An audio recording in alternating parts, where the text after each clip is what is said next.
Olá pessoal, tudo bem com vocês? Vamos seguir falando da termodinâmica, hoje tratando do comportamento dos gases. Eu sempre deixo aqui na descrição do vídeo um índice para remeter o aluno diretamente aos tópicos de seu interesse, inclusive a parte que trata da resolução de exercícios. O objetivo desse canal é o estudo e o aperfeiçoamento nas disciplinas de física e matemática.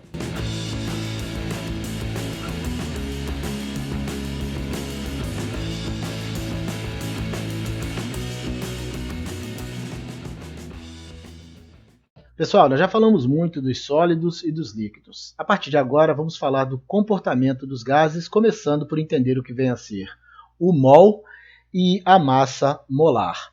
Pois bem, o que vem a ser então o mol e a massa molar? A massa dos átomos e das moléculas que compõem as substâncias é muito pequena. Seria muito difícil a gente expressar em números a massa dessas pequenas partículas. Então, a gente opta por fazer a contagem delas.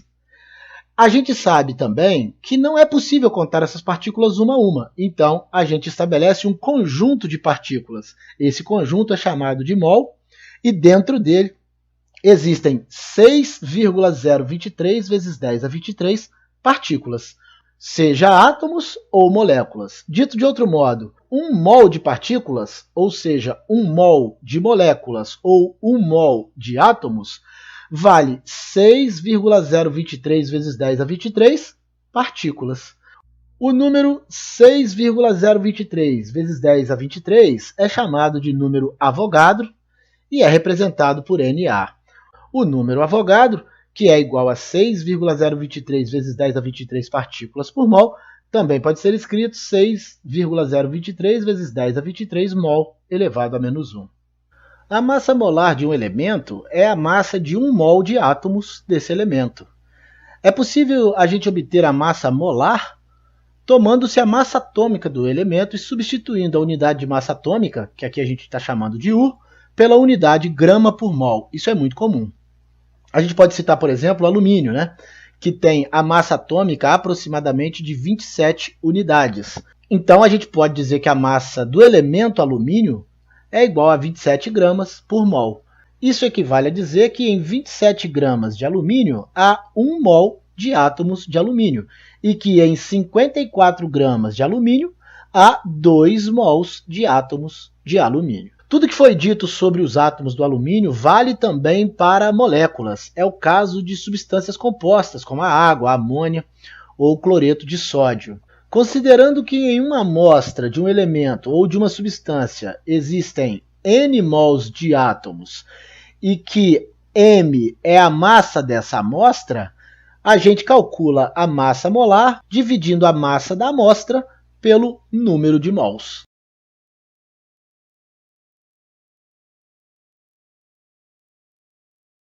O gás ideal. Na natureza, a gente nunca possui totalmente as condições ideais. Os valores extraídos aqui nessas equações, exatamente por isso, serão apenas aproximados, com boa aproximação, mas apenas aproximados. Mas a gente pode admitir que existam essas condições ideais, ou seja, que os gases são todos rarefeitos, com densidade não muito alta, e que estejam sempre acima da temperatura crítica. Considerar essas condições, entre outras, como premissas, é considerar um gás ideal. Além dessas premissas, existem outras que devemos admitir para considerarmos os gases ideais. As moléculas devem se mover desordenadamente, havendo a cada instante um grande número de moléculas movendo-se em todas as direções. As moléculas também não devem exercer ação mútua, a não ser durante as colisões. As moléculas devem se chocar elasticamente umas com as outras e com as paredes do recipiente. Se fosse possível reunir todas essas condições juntas, nós teríamos um gás chamado ideal. Como isso não é possível, nós vamos apenas admitir que seja possível.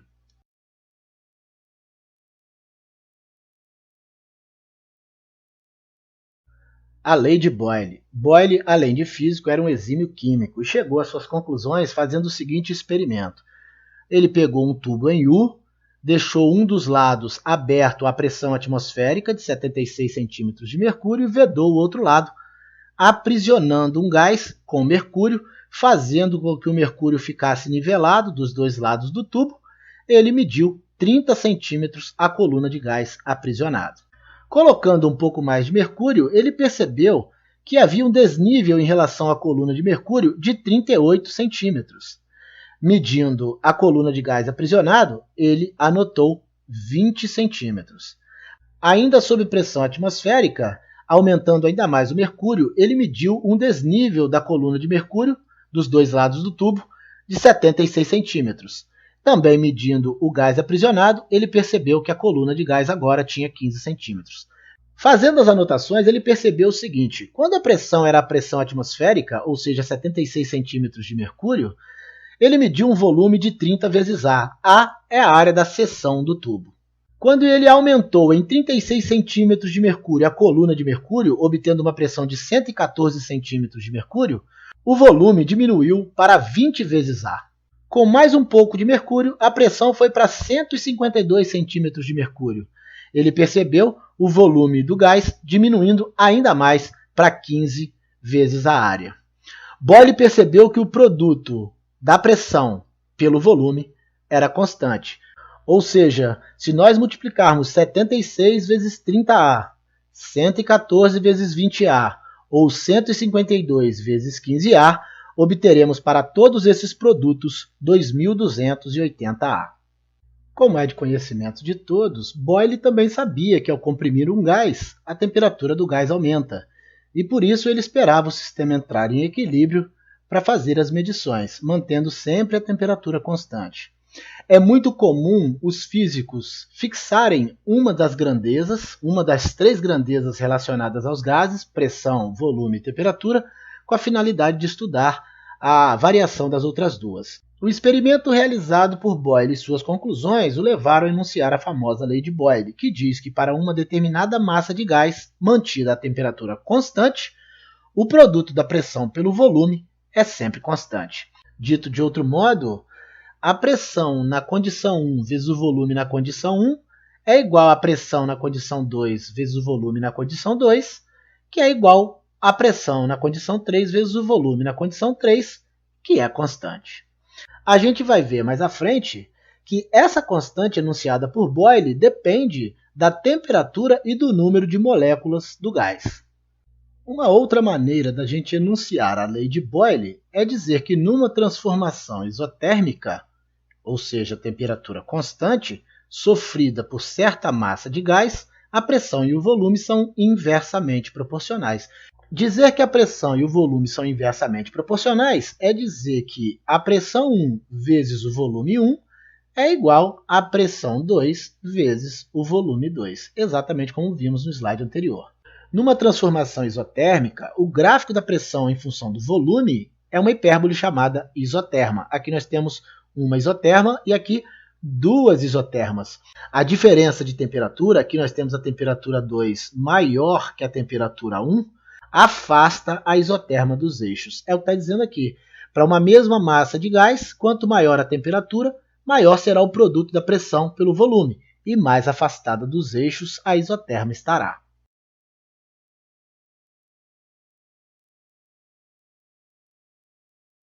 Não há dúvida que Boyle obteve um grande avanço no estudo do comportamento dos gases admitindo temperatura constante. Mas faltava observar o comportamento desses mesmos gases à pressão constante e a volume constante. Essas transformações são chamadas, respectivamente, de transformação isobárica e transformação isocórica. Esses dois tipos de transformação só viriam a ser enunciadas muito tempo depois da lei de Boyle pelas leis Charles Gay-Lussac. No esquema ao lado, uma certa massa de gás está aprisionada no recipiente provido por um êmbolo móvel. Desse modo, o gás está submetido a uma pressão constante, qual seja a pressão atmosférica, porque o recipiente está aberto ao ambiente, mais a pressão exercida pelo próprio êmbolo. Então, nós teremos aqui a pressão sobre o gás igual à pressão atmosférica mais a pressão exercida pelo êmbolo, que é dado pelo peso do êmbolo, dividido pela área do êmbolo. Ao aquecer o recipiente, a temperatura do gás aumenta, aumentando assim a energia cinética média de suas moléculas. Com isso, o volume do gás também aumenta, empurrando o êmbolo para cima. Observe que o gás é mantido à pressão constante da atmosfera somada à pressão exercida pelo êmbolo. Com as medições, concluiu-se que o volume do gás é proporcional à sua temperatura absoluta. Dito de outro modo, o volume na condição 1 dividido pela temperatura na condição 1 é igual ao volume na condição 2 dividido pela temperatura na condição 2, que é igual a uma constante. Essa é a primeira lei Charles-Gay-Lussac. O gráfico do volume em função da temperatura é uma reta. À medida que a temperatura aumenta, o volume também aumenta. Num gás real, essa situação não se verifica. Nós vamos ver mais adiante. Aqui no esquema vocês percebem que, ao ser aquecido, o gás aumenta de volume. Temperatura 1 com volume 1, temperatura 2 com volume 2, pressão mantida a mesma durante todo o experimento. A transformação que nós vimos no slide anterior, que mantém pressão constante, é chamada de isobárica. Essa é chamada de isocórica, é a transformação que mantém o volume constante. Ela também é chamada de isovolumétrica ou isométrica, são sinônimos. Agora, ao invés de colocarmos um êmbolo móvel no recipiente, nós vamos vedar totalmente o recipiente, impedindo que o gás aumente de volume. Observe que, aumentando a temperatura, a pressão interna do gás vai aumentar devido ao aumento na energia cinética média das moléculas do gás, mas o volume é mantido constante. Nós temos aqui dentro um termômetro para medir a temperatura e aqui um manômetro que mede a pressão.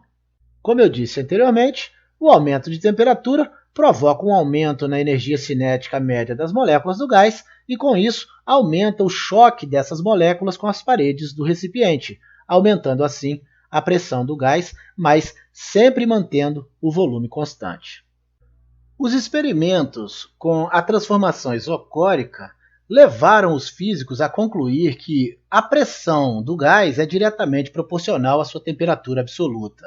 Isso equivale a dizer que a pressão sob condição 1 dividido pela temperatura sob condição 1 é igual à pressão sob condição 2 dividido pela temperatura sob condição 2, que é igual a uma constante. Essa é a segunda lei de Charles-Gay-Lussac. A gente observa também que o gráfico da pressão em função da temperatura é também uma reta onde o aumento da temperatura acarreta um aumento proporcional da pressão.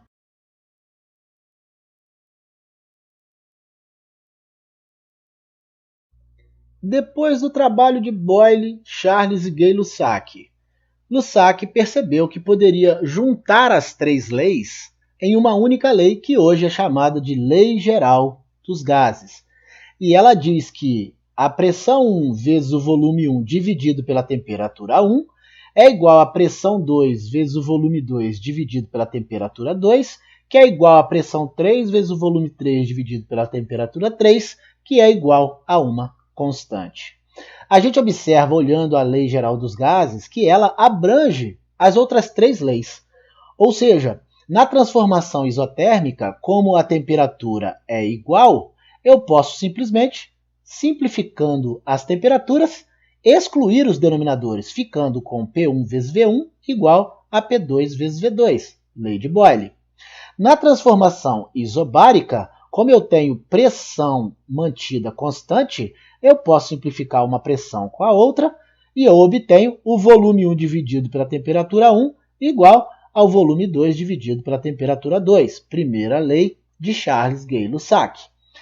Por fim, na transformação isocórica, onde o volume é mantido constante, eu posso simplificar os volumes, obtendo assim a pressão 1 dividido pela temperatura 1 igual à pressão 2 dividido pela temperatura 2, segundo a lei de Charles-Gay-Lussac.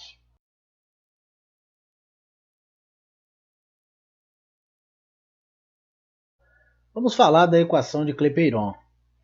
As leis que a gente viu até agora foram estabelecidas considerando uma mesma massa de gás, ou seja, uma quantidade de massa constante. Clapeyron concluiu que a constante enunciada na Lei Geral dos Gases é proporcional ao número de moléculas do gás.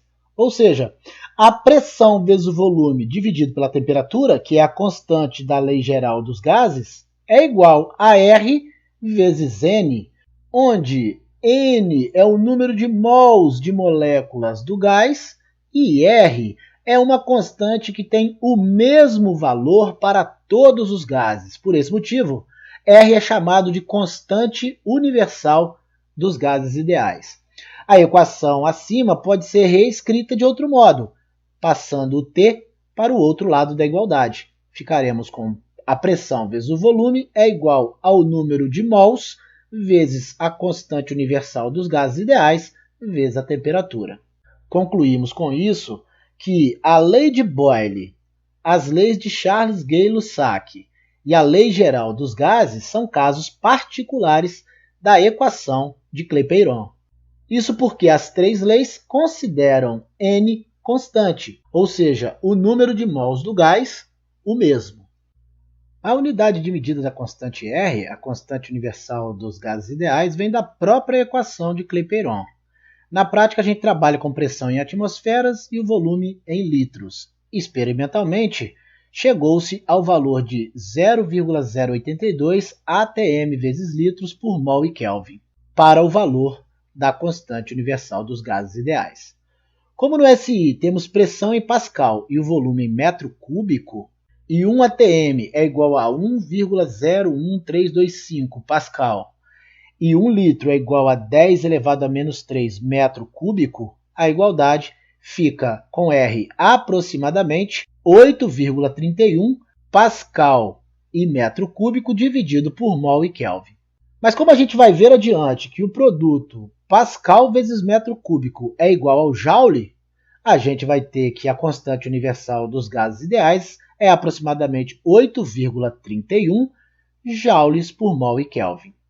Por fim, como uma caloria vale 4,185 joules, teremos a constante universal dos gases ideais aproximadamente com valor de 2 calorias por mol e Kelvin. Estado normal e volume molar de um gás. Quando um gás está sob pressão de 1 atm e temperatura de 273 kelvins, ou seja, 0 graus Celsius, dizemos que ele está em condições normais de temperatura e pressão, CNTP, ou simplesmente dizemos que ele está em estado normal. O volume de 1 mol de moléculas de um gás é chamado de volume molar do gás. Muito importante essa definição. Vou até repetir. O volume de 1 mol de moléculas de um gás, 1 mol de moléculas de um gás, é chamado volume molar do gás.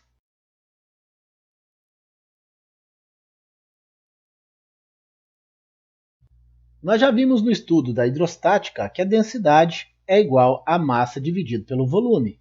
Vimos no início desse nosso estudo do comportamento dos gases que a massa molar pode ser encontrada fazendo a massa da mistura dividido pelo número de mols da mistura. Isso significa que eu posso dizer que a massa da mistura é igual à massa molar vezes o número de mols da mistura. E é isso que está escrito aqui. Bom, se a massa é N vezes M, eu posso trocar o valor de M na outra equação por esse valor do número de mols vezes a massa molar. Foi isso que eu fiz exatamente aqui. No lugar da massa, eu coloquei o número de mols vezes a massa molar.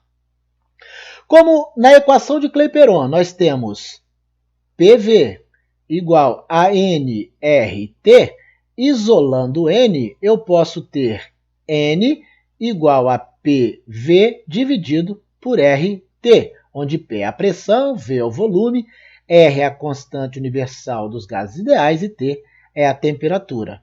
Ou seja, eu posso pegar esse valor de N e substituir na equação de cima. E foi isso que foi feito aqui. Logo, a densidade do gás pode ser encontrada fazendo a pressão do gás vezes sua massa molar, dividido pela constante universal dos gases ideais, vezes sua temperatura. Uma observação. Usando essa equação, nós estamos usando a massa molar em quilograma por mol, que é uma unidade de medida do Sistema Internacional de Medidas.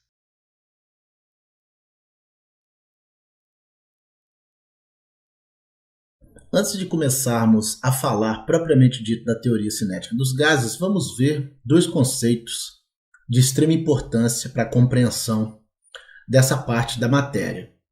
Considere um gás contendo o número n de moléculas. Cada molécula do gás tem sua velocidade. Cada molécula se movimenta com uma velocidade diferente num determinado instante.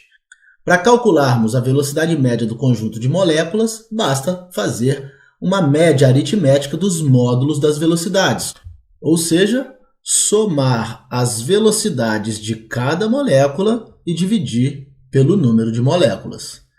Aqui estão as notações que a gente pode utilizar para representar a velocidade média das moléculas.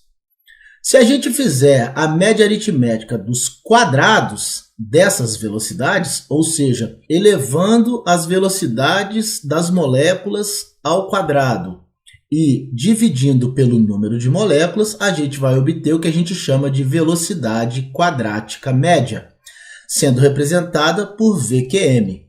Então, se extrairmos a raiz quadrada da média aritmética dos quadrados dessas velocidades, das velocidades das moléculas, obteremos o que a gente chama de velocidade quadrática média.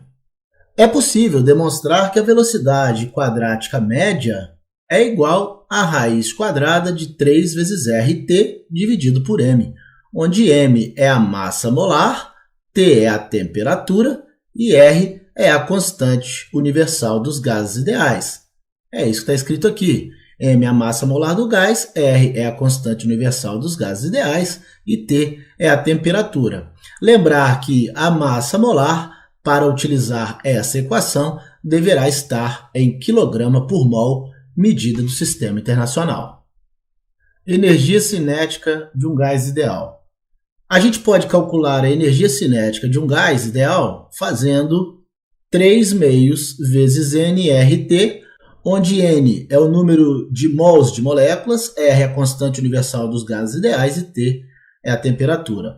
Usando a equação de Clapeyron, eu posso substituir o produto nRT pelo produto da pressão pelo volume.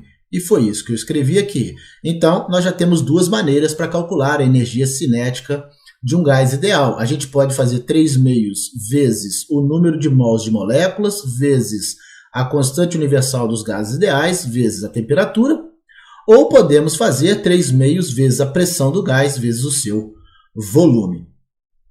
Seja S o valor médio das energias cinéticas das moléculas, podemos demonstrar que S é igual a 3 meios vezes R dividido por NA vezes T, onde R é a constante universal dos gases ideais e NA é o número de Avogadro. A razão entre a constante universal dos gases ideais e o número de Avogadro é chamado de constante de Boltzmann e representada pela letra K. Ou seja, podemos encontrar o valor médio das energias cinéticas das moléculas de um gás fazendo 3 meios vezes a constante de Boltzmann vezes a temperatura. Aqui vale uma observação importante. Precisamos fazer a diferenciação entre EC com E maiúsculo e EC com E minúsculo. Aqui eu estou falando da energia cinética de todo o gás. Aqui eu estou falando do valor médio das energias cinéticas das moléculas. A constante de Boltzmann, que vimos no slide anterior, vale no SI 1,38 vezes 10 a menos 23 joules por Kelvin. De onde vem o valor da constante de Boltzmann? Eu também falei anteriormente que vem da razão entre a constante universal dos gases ideais e o número de Avogadro. Como R vale 8,31 joules por mol e Kelvin, e o número de Avogadro é uma constante que vale 6,023 vezes 10 a 23 mols a menos 1, fazendo a razão entre ambos, chegaremos ao valor da constante de Boltzmann. Sabemos que nem todas as moléculas têm a mesma velocidade a cada instante. E por isso, os módulos das velocidades das N moléculas num determinado instante são V1, V2, V3, Vn.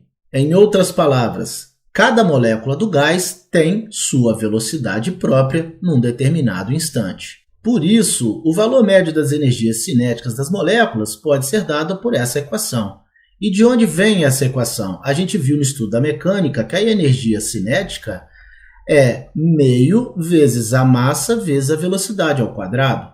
Então, se cada molécula possui essa energia cinética, eu posso fazer a soma da energia cinética de cada uma delas e dividir pelo número de moléculas para obter o valor médio das energias cinéticas de cada molécula. Dito de outro modo, eu posso encontrar o valor médio das energias cinéticas das moléculas fazendo meio vezes a massa vezes o valor médio das velocidades ao quadrado. Energia cinética de translação e rotação. A energia cinética que nós vimos até aqui é a energia cinética de translação e ela acontece quando a gente está tratando de um gás monoatômico, ou seja, que tem apenas um átomo. Mas em gases poliatômicos, ou seja, gases que possuem mais de um átomo, a gente tem a energia cinética também de rotação e, em certos casos, também a energia cinética de vibração, em que os átomos oscilam como se estivessem presos a uma mola. Concluímos com isso que, para os gases poliatômicos, a energia cinética total dos gases e o valor médio da energia cinética total das moléculas do gás são maiores que os dados pelas equações vistas. É o que está escrito aqui.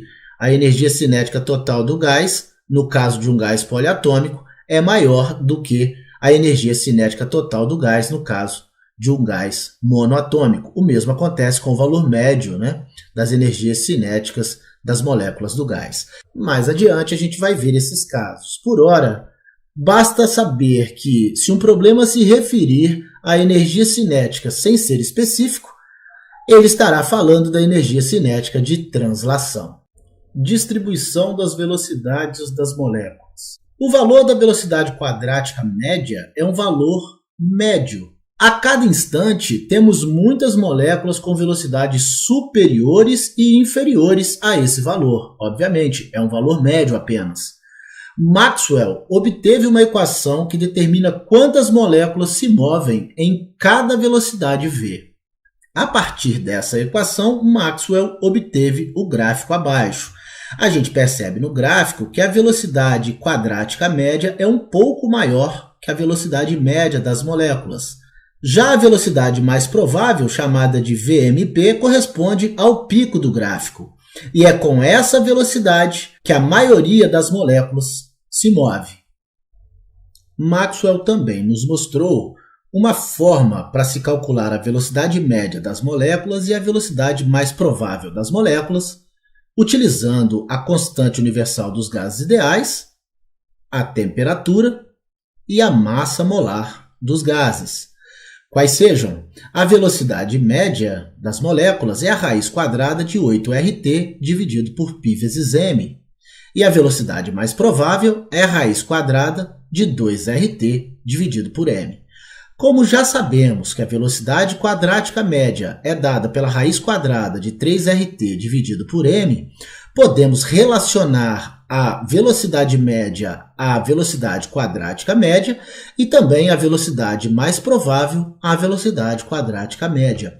E assim, obtemos que a velocidade média das moléculas é a raiz quadrada de 8 dividido por 3π vezes a velocidade quadrática média, que dá um valor aproximado de 0,92 vezes a velocidade quadrática média.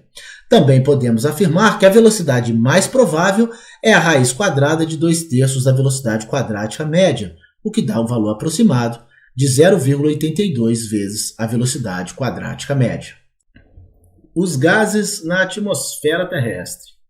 A atmosfera de Júpiter é formada por hidrogênio. 86,1% da atmosfera daquele planeta é de hidrogênio. Essa situação era de se esperar, porque o hidrogênio é o elemento mais abundante do universo. Mas na Terra, a quantidade de hidrogênio na atmosfera é muito pequena, sendo o nitrogênio 78% e o oxigênio 21% os gases mais abundantes na atmosfera terrestre. O que explicaria essa diferença, sendo o hidrogênio o gás mais abundante no universo. Essa diferença na quantidade de hidrogênio entre as atmosferas de Júpiter e da Terra, por exemplo, se deve a dois fatores: a velocidade de escape dos planetas e a massa molar dos gases. Júpiter tem uma velocidade de escape muito maior que a da Terra, isso devido à sua massa e à aceleração de sua gravidade. Lá, a velocidade de escape é de 59,6 km por segundo. Já na Terra, essa velocidade é de 11,2 km por segundo. A massa molar do hidrogênio é bem menor também que a dos demais gases, como o oxigênio e o nitrogênio, e por isso a velocidade quadrática média das moléculas do hidrogênio é maior. Esse conjunto facilita o escape das moléculas de hidrogênio da atmosfera terrestre. Isso significa que a Terra está continuamente perdendo hidrogênio. Movimento browniano.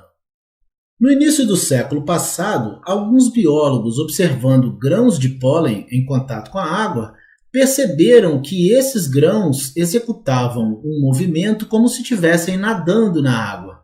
A partir daí, eles pensaram que se tratava de uma manifestação de vida. Mais tarde, Robert Brown foi testar essa hipótese com poeira de rocha, provando que o mesmo movimento ocorria com esse tipo de material. A partir daí, esse movimento ficou conhecido como movimento browniano. Quem explicou o movimento browniano mais tarde foi Albert Einstein. Ele partiu da hipótese de que átomos e moléculas existem e estão em constante estado de agitação. Ele calculou com isso os valores esperados para a distância média percorrida por um grão de pólen ou poeira entre duas colisões sucessivas com as moléculas da água e também calculou o diâmetro das moléculas. Além disso, calculou também o número de Avogadro, que a gente tanto já falou aqui na nossa aula. Mais tarde, experimentos comprovaram as previsões de Einstein e detectou-se que o movimento browniano não ocorre apenas com grãos de pólen ou poeira sobre a água, mas também nos gases, em partículas finas de fumaça se movendo no ar, por exemplo. Livre caminho médio. No interior dos gases, as moléculas executam um movimento semelhante ao movimento browniano como resultado das colisões entre essas moléculas do gás. Entre duas colisões, uma molécula tem praticamente uma trajetória reta ao se colidir com outra. Existe uma pequena curvatura por conta da gravidade, mas ela pode ser desprezada porque as moléculas têm velocidade muito grande e as colisões acontecem em intervalos pequenos de tempo. Algumas demonstrações, as quais nós não faremos aqui por não ser objetivo dessa aula, nos permitem afirmar que o número de moléculas por unidade de volume, aqui representado por NV, é dado por NV igual ao número de Avogadro vezes a pressão do gás, dividido pela constante universal dos gases ideais, vezes a temperatura. Essas mesmas demonstrações também nos permitem afirmar que a distância média entre as moléculas, aqui representada pela letra A, após uma molécula colidir com a outra, obedece à seguinte equação: A igual a raiz cúbica de 1 dividido pelo número de moléculas por unidade de volume. Após a colisão de duas moléculas, elas se afastam uma da outra. Essa distância percorrida após a colisão é o que a gente chama de livre caminho médio, ao qual representamos pela letra L. Usando a mecânica estatística, a gente chega à equação para o cálculo do livre caminho médio, que é L igual a 1 dividido pela raiz quadrada de 2 vezes π vezes d ao quadrado vezes o número de moléculas por unidade de volume, sendo d o diâmetro da molécula. Nós sabemos da mecânica que podemos calcular a velocidade média fazendo o deslocamento dividido pela variação do tempo. E é exatamente por isso que a gente pode usar essa equação também para calcular o livre caminho médio. O livre caminho médio nada mais é do que o deslocamento das moléculas após as colisões. Em outras palavras, eu posso calcular o livre caminho médio fazendo o produto entre o valor médio da velocidade instantânea e o valor médio de tempo decorrido entre duas colisões. É exatamente isso que está escrito aqui nessa equação. Com isso, a gente observa que o valor médio de tempo decorrido entre essas colisões é o período em que elas ocorrem. E isso nos dá a frequência na qual elas ocorrem, porque a frequência eu calculo fazendo 1 dividido pelo período. Substituindo essa equação nessa equação, eu posso afirmar que a frequência pode ser encontrada fazendo a razão entre o valor médio da velocidade instantânea e o livre caminho médio.